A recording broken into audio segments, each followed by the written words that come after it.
Hebrews chapter 10, we'll start in verse 23. Hebrews 10:23. This will be something for you to be studying. All of you Bible scholars should mull this over and figure out what the answers are, what it means doctrinally, practically, and how to divide it. Now, nobody in the right mind is going to volunteer to be a scholar. And in the world sense of it, you don't want to be a scholar. But in the biblical sense of it, you do need to be a scholar. You have the Bible. I know for a fact firsthand you've been given more Bible than most people. So as far as most people are concerned, you should be the scholar. You should know more than most people do. You've dedicated yourself to more Bible than most people have. So as far as that's concerned, in a sense, yes, you are the scholar. So we should be doing this. We should make the Bible our study tool. Hebrews 10, verse 23. Let us hold fast the profession of our faith without wavering. Now that sounds good, doesn't it? Yes, we should. For he is faithful that promised. And now he's not telling you what the promise is right there, the paragraph, or the what do you call that thing? The parentheses has closed. Verse 24. Let us consider one another to provoke unto love and to good works. Okay, that's what we should be doing, provoking one another to love and to good works. Sounds good so far. Verse 25.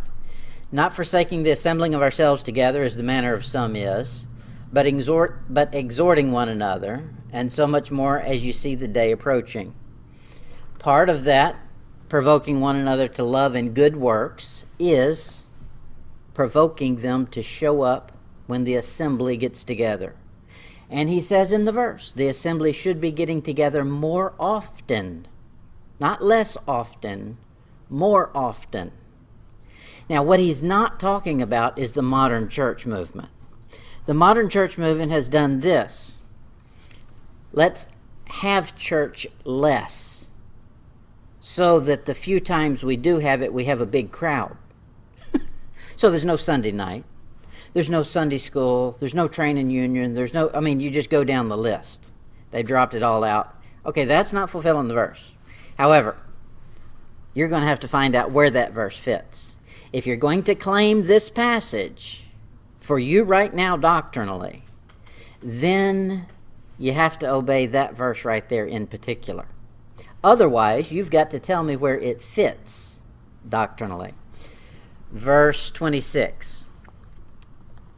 For if we sin willfully, okay, he just talked about going to church regularly and then going to church more regular than normal. Then he's talking about those who don't as though they've sinned. For if we sin willfully, after that we have received the knowledge of the truth, there remaineth no more sacrifice for sins, but a certain fearful looking of judgment and fiery indignation which shall devour the adversaries. He that despised Moses' law died without mercy under 2 or 3 witnesses. Of how much sore punishment, suppose ye, shall he be thought worthy, who hath trodden under foot the Son of God, and hath counted the blood of the covenant, that's a key, wherewith he was sanctified, an unholy thing, and hath done despite unto the Spirit of grace. Now, you're going to have to decipher some things in that verse, because we are saved by the blood of Christ. Does this verse, is it talking about us? I'm not going to give you the answer. You'll have to figure it out. It talks about a covenant. Does that apply to us or not? You have to figure that out. The Spirit of grace, does that apply to us or not? You have to figure that out. Some of it will, some of it won't, and you got to figure out where it fits and where it doesn't. Verse 30. For we know him that said, Vengeance belongeth unto me, I will recompense, saith the Lord. And again, the Lord shall judge his people. Are you his people? Careful how you answer it. You got to figure out how it fits.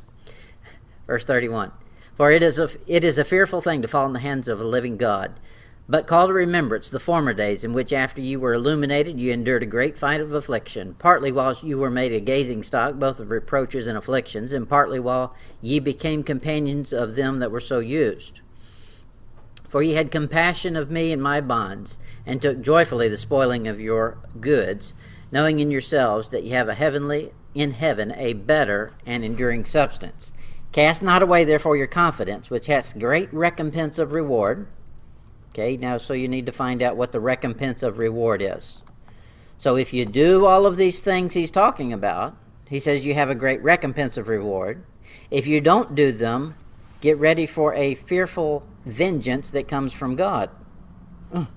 This is very cut and dry. This is not modern Christianity doesn't preach this. For ye have need of patience, that after ye have done the will of God, you might receive the promise. Whatever promise he's talking about, you don't receive it on the front end, you receive it on the back end. For yet a little while, and he that shall come will come, and will not tarry. Now the just shall live by faith. Okay, that applies, but does it apply here? If any man draw back, my soul shall have no pleasure in him. But we are not of them that draw back unto perdition, but of them that believe to the saving of the soul. Okay, all heavy-duty doctrine there. And it's going to be tough to know where to put it and how to fit it and what makes it reconcile and what doesn't. Decide in that passage. I didn't give you the whole chapter, just part of the chapter. Decide in that what applies to you. If it does not apply to you right this second, you need a reason why. And Bible for it would be the best answer.